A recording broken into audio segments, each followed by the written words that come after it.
আলার এই রঙিল পানি জীবনটাই নষ্ট কইরা দিল, এটা আর খামো না।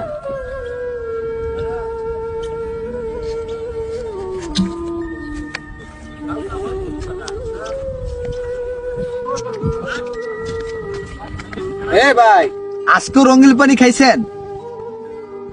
না, ওয়াদা করছি আজকে শেষ, কালকাতা রঙিল পানি খামো না।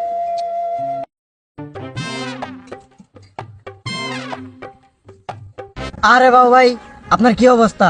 কতদিন ধরে চিল করি না, লন আজকে একটু চিল করি। হ্যাঁ, তুই তো ঠিকই কইছস, অনেকদিন ধরে চিল করি না, আজকে 2 বোতল লই আমু। এই বাবু ভাই, আপনারা ওই দিন ওয়াদা করলেন আপনার কোনো রঙিল পানি খাবেন না। হ্যাঁ কইছিলাম তো, তো বাসায় যাইয়া চিন্তা করে দেখলাম যে মাতাল অবস্থায় কোনো ডিসিশন নেওয়া ঠিক